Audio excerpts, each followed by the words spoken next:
What does encyclopedia mean? Because it sounds like a kiddie fiddler on a bike.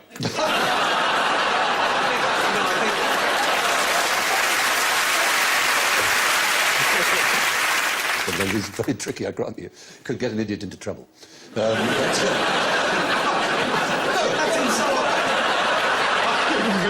In that way. What you're laughing at? The entry for woman in the original version, Encyclopedia Britannica, just says the female of man, see homo.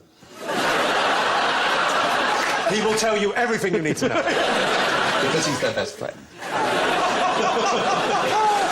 In the 1960s, an American called Dr. Harvey Einbinder, who so hated the Encyclopedia Britannica, he wrote a book. Exactly, he wrote a book where he listed all the things that were wrong in it. It was 390 pages long. Oh, I like the sound The of myth him. of Britannica. What's his name? Harvey Einbinder.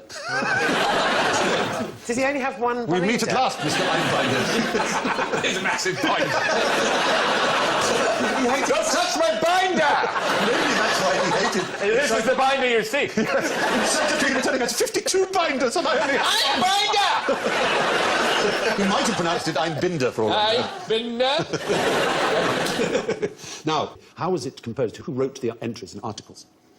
People on the internet. That's now. Sorry. Yes. That's your your Wikipedia. Group of homos. No, it wasn't a group of Well, if homos. you ask a homo about everything, obviously they are. I see what you mean. Homos I are see where the- you're coming from. No, it was experts in their chosen field. Prince Edward. So, no, in their day, contributors have included Katie Price. Sigmund Freud. That would be now. But in the past, it included Sigmund Freud, Albert Einstein, Leon Trotsky, Harry Houdini. I only know 3 of those people. And strangely, no women there at all. Is that because they were all off seeking homos? I'm truly sorry. I apologise. I didn't do the picture research for this particular item. And if I'd found it, I'm sure... we're used to it, don't worry. Maybe Someone Mary must have Curie. written about baking in the book. I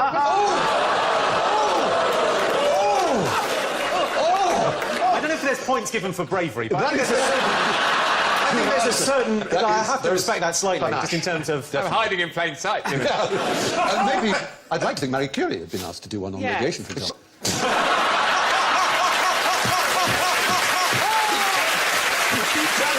You've got to hand it to him. Just do that bit of singing again.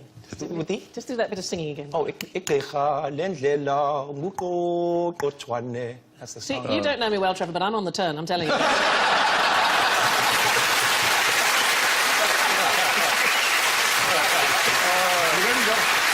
You've only got Jason and Alan left to seduce, Trevor. I have to say. He's a cracking fella. We're all...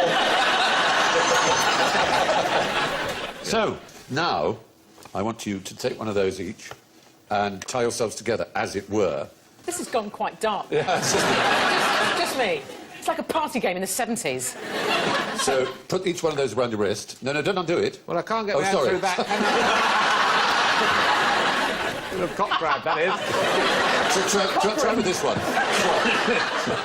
Oh, you can give me that one back. More like it. Yeah. Put your wrist through. That's it, and then do that, so that you're tied together. Okay. Is that All right? right. Yes. Yeah, without undoing the knots, untie yourself.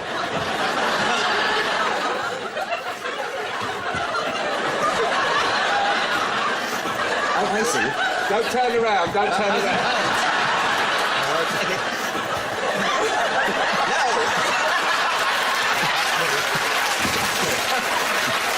We go through there. Yes! Yes!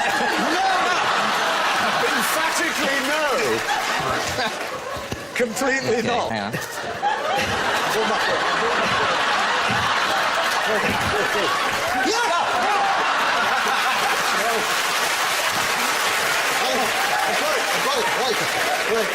I've got it. If I do a forward flip,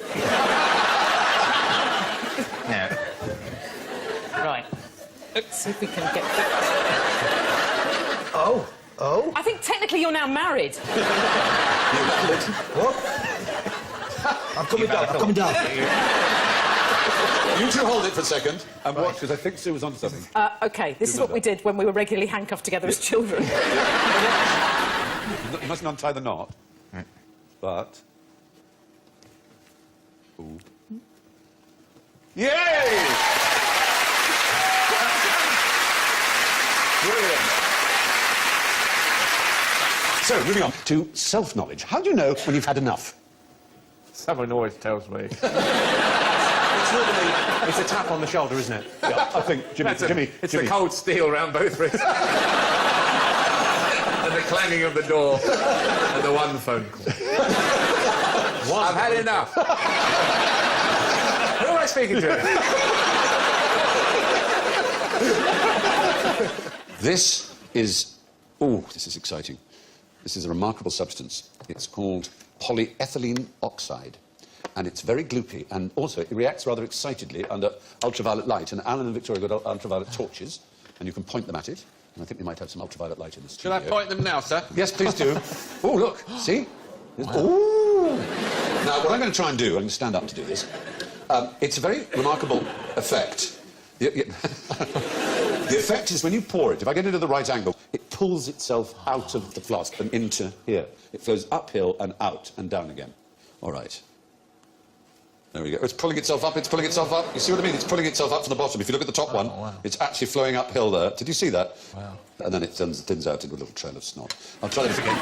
So we just get it. That's like it's like when you have a wee after a Barocco, isn't it? It is! That's exactly what it's like. Oh, goodness. It's so disgusting. Polyethylene oxide. I don't know what else. What's it used for? It's a very good masturbatory lubricant. Particularly in the dark. Yeah.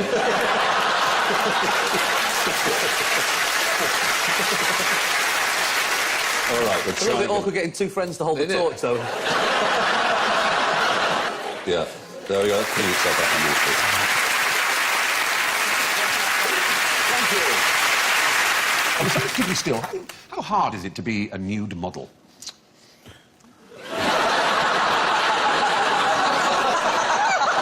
Don't you remember that? Oh, that was a good night. It's the woman second from the left who seems to be most enjoying the view. The one with the orange scarf. He's going to need a bigger pad than that. They're all just drawing sections of you, aren't they? I'll do the helmet. Were you being funny there, or...? It's Photoshop. Oh, it's not real. I've got this little tester. Here we are. And with any luck, the audience might have some bubble wrap too. They're waving their bubble wrap. Thank you, audience. Do not pop it. This is a really important exercise. What do you mean, don't pop it? Don't pop it. Do not. No. This is really important. Okay, okay. This is a test of your worthiness. Don't pop it yet. One of mine's already popped. I didn't do it. No, that's all right, as long as you didn't. Because in 2013, a group of Yale psychologists, they found another use for bubble wrap, which was to measure aggression, all right? They showed pictures of cute animals, all right? And were... oh, no. Wait. Stop it. People were told to pop bubble wrap as they watched. They thought that it was a test for their motor activity and memory. In fact, it was a test for what's called cute aggression. If you see something very cute, you start popping more and more. Not because they wanted to hurt the animals, but because they were frustrated at not being able to touch them and cuddle them. And this is called cute aggression. It's when you kind of go, oh, like that. So, audience, hold your bubble wrap. We're going to show you some very cute animals, and it's all up to you. OK. Let's start with the cuteness. Oh, dear. That's not. Come on, that's not that cute. It's not that dead. cute. It's kind of dead. He's not that cute. Yeah, I think he's been shot. It does look like he's been shot. Oh, the blue-eyed one. No, not that cute. Not worth a pop.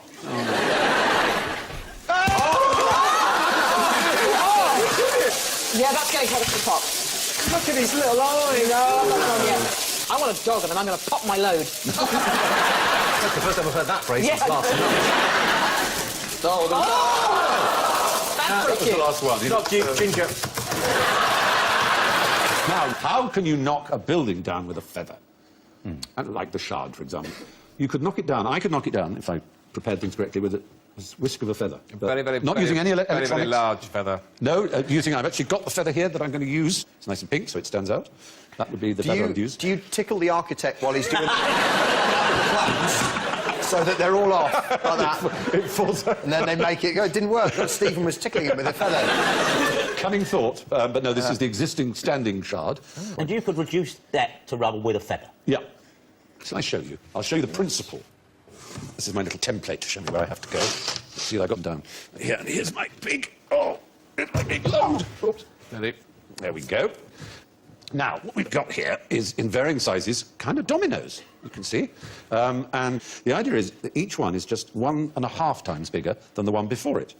And it may seem like a very little amount, but what we're going to do is make a really loud bang with What this. is that meant to be like the Dominoes, jar? it's the domino effect. You would aim this at the shards, and you'd only need 24 of these. Each one just 1.5 times bigger than the one before it. That's the point. And with the- You'd only need 24, and the last one would utterly destroy it. It's the exponential increase of mass, just by going 1.5 times bigger. It's all right, it can only fall... Yeah. I've got a splinter off my broom now. Careful, mate. Here we go. We've just made the security services job that much more harder. You can bring down the shards. Here we go. So Who needs you to imagine... hijack aircraft anymore. We're going to QI's giving it away. So imagine this increasing up to just 24. And you'd start with one movement of a feather and all the potential energy stored in these and all the mass of them like that. And you just have that effect like, whoa. Wow! There you go. Recent research, however, from the Australian National University suggests that good-looking men earn 22% more than not good-looking men. Yeah, because they're attractive, Yeah. or because they're Yes. from Australia? No, within Australia. They're all Australian. Within Australia, the 22 better-looking percentage. A study of female golfers also found that they were better. They shot lower scores.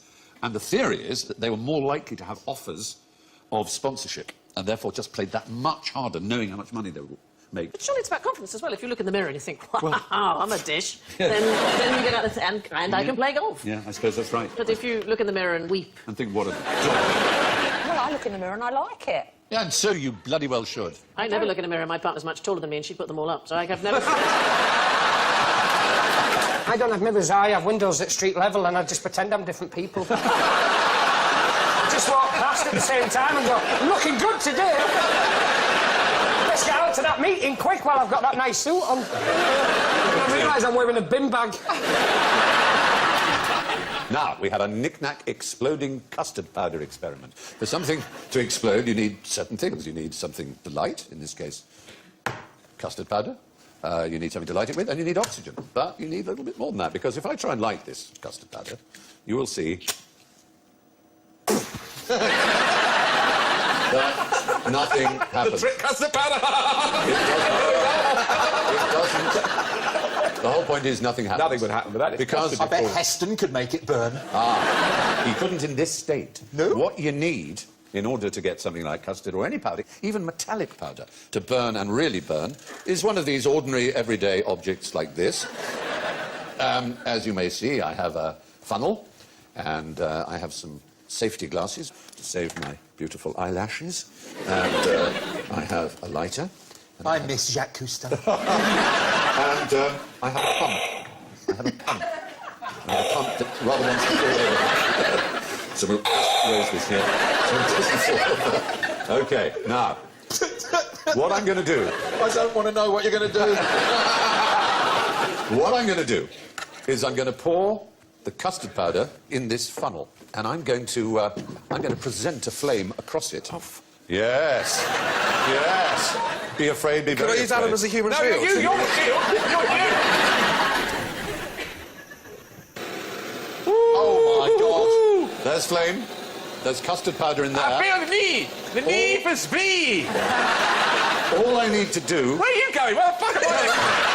I'm going to the pump. I'm just going to the pump. Because I'm going to pump... We are now nearer than you! Can you see what I'm going to do? I'm pumping air... There's just too many double entendres. You pumping custard. Stop it. Are you ready for me to pump the custard? Oh, my God!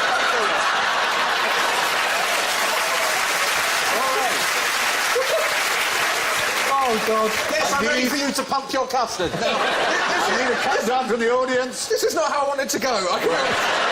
Audience, I want you to count me down from 3...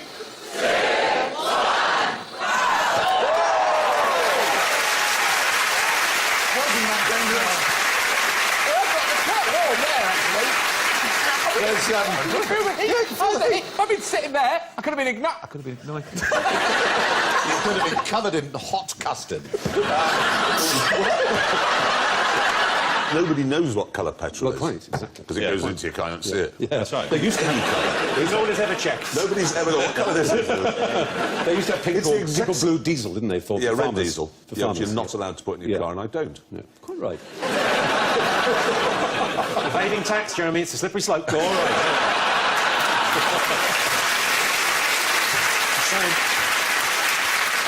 There's various people who are given the title of the last man to know everything there was to know. Erasmus, Leibniz, von Humboldt. And this man here, Kircher, his name is. He was a German Jesuit, Athanasius Kircher. And he certainly was very interested in lots of things. He was lowered into Vesuvius. He believed the bubonic plague was caused by microbes, well ahead of germ theory. Claimed falsely to have interpreted Egyptian hieroglyphics. He regarded things like magnetism and love as branches of the same topic, attraction, which is a very QI way of looking at things. I like that. Yeah. But the cats, though, what are the cats doing? Well, we'll come to that. Some things he got right. He denied the possibility of flying tortoises. Raised the possibility, but he damn well squashed it. Said, nope, there won't be such a thing as a flying tortoise. But he did invent the megaphone and the Katzenklavier. Clavier is, in fact, German for key, from clav and Latin key, but it's the keyboard instrument. The cat playing the piano. He invented YouTube. I'm afraid for cat lovers it's a little bit more disturbing than that. Oh, cat string, gut string. No, not cat gut. No, arrange live cats in the right order according to their voice. Oh, and you play... Drums. And then, That's awesome. Oh, if only they had YouTube back then. The outrage on the another keyboard thing for your list, isn't It's on the list, yes. You've got to get one of their those. tails are fixed in place underneath hammers. And when a key is pressed, the hammer hits the corresponding. You can even get chords. And, of course, there's dynamics. The harder you hit, the more of it. You wouldn't necessarily have to be cruel. You could get the same mechanism, but just have it sort of tickle the bollocks of a cat. As opposed to... For a trill. What do they think? You have an A cat and a B cat? Yeah, a C cat? I guess it's go around. Fantastic. Yeah. But there are only 6 cats, and there are more than 6 keys, so... Well, that's true. That's a pretty limited range. It's very Experimental music. experimental. All the other keys hit mice inside the box. Look at this. Oh, I've got this. Oh! Yeah, let's have that. OK, now it's going to be quite a violent reaction to this, as I'm sure you've all seen dry ice, as they call it, going into. And I've got here, this is sort of bubble, you know, I don't know where that's going. blow bubbles. So what we're trying to do is make little smoky bubbles. It's a little sort of Christmassy effect. Oh, God, I don't get the lid on in time.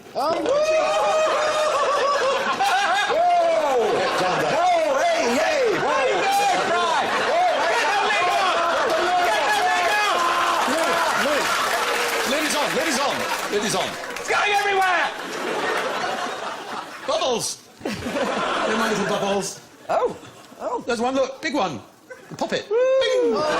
Smoky bubble! Smoky bubble! There we are. Whoa. I've gone completely reflective. Oh, there you are. Look, you've made a bauble. Look at that. You've made a bauble because your little experiment invented by Mr. Tollens is one of the things he used was silver nitrate, the same thing used in film photography, and that is silver. Wow. You've got this beautiful silver bauble Can that I you've made just by mixing those two chemicals. I've just seen myself. I didn't realise that I looked like Last Christmas by Weight Watchers Wham. There's one man who's in micromolds we don't know, is Yasuhiro Kubo.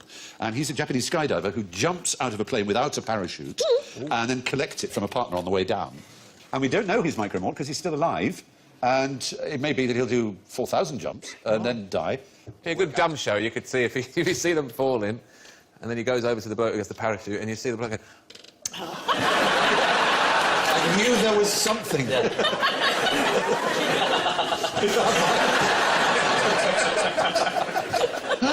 Oh, that is so distressing. Anyway. But I'll show you this little thing here. And what's strange about this is that I can spin it one way, but not the other. If I spin it anti-clockwise, it goes very happily anti-clockwise. But if I try and spin it clockwise, it not only will resist, it will stop and spin anti-clockwise. As you'll see. So I'm now going to try and spin it clockwise. Because of the shape, the particular shape. Well, that obviously is the reason, yes. Yeah. Messing with it, you're twisting its And it goes melon round around. again. Yeah. So, and then round and round and round again. That's extraordinary, isn't it? I know, it is very mysterious. You've got to have the right flick of the wrist, which you're clearly very good at, Stephen. What if you did a murder with your reflex? If someone sort of attacked your knee and in reflex, you had a knife attached to your shoe or something, and you killed them, would you be able to say, but the reflex, it didn't go to my brain, it only went to the bottom of my spine, so I didn't really do it? Yes. That's not really good driving, and you have an automated response. It's called like murder by automata, but you don't go to prison. So if you sneeze, for instance, and then you run someone over, someone sneezed. Yeah. Talk about a reflex. That means there's been There's a a killer. murder. That's murdered someone. Now they know they'll get away with it. It's something like You walk into a room with a gun, cocked, sneeze, it goes off, you kill someone, you're in the clear. So if you want to kill your wife, what you do is you drive down to Dover, you get her right up against the cliff, and then you put your leg behind her, and then get a doctor to tap the knee. Off she goes. And the doctor would go to prison. That would act up. The doctor would go to prison. I think so. What if he was sneezing as he tapped the knee? It's the perfect crime. Broadchurch Series 2. What I'm going to do is I've got 3 bricks here. And it is the... It's like the first ever game of Jenga. It is. OK. Right, oh, God. I have to focus my energy. I know it's all right, it sounds... But I have to focus. I have to go through. I have to... Oh, God. I'm so nervous now.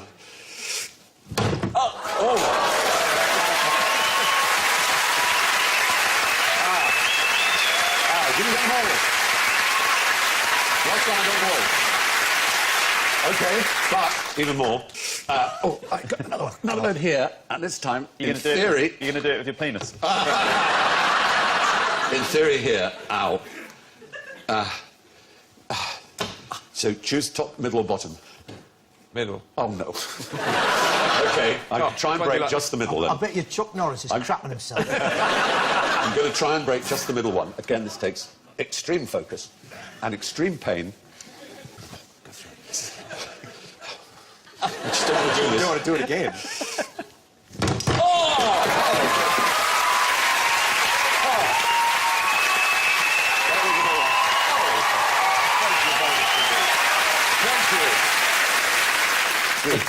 Yeah, it's look, it's done that. That's it. It's a medieval torture. Yeah, this is what they put round royal dogs to stop them nibbling the stitches. Imagine the crown make. Has your head lost weight? It has, yes.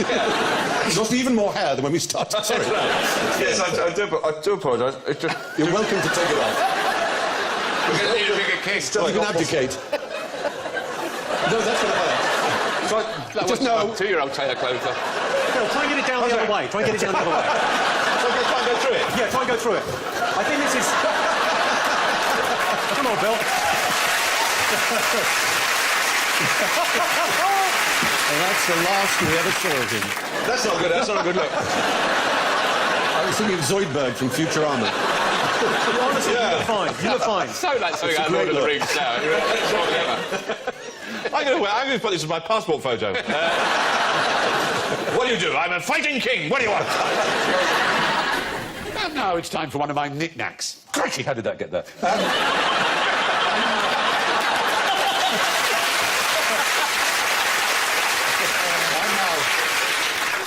What a marvellous outing for the word crikey. Yes.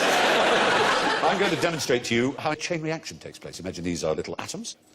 And what I have is a series of mousetraps used for, obviously, killing mice. Fortunately, no mice will be harmed in this experiment. All you will see is the spectacular sight of random and explosive chain reaction caused by one atom touching another, which are all... Ball number 16, the 8th appearance this year. Yes. So, are you ready? Yes. Here we go.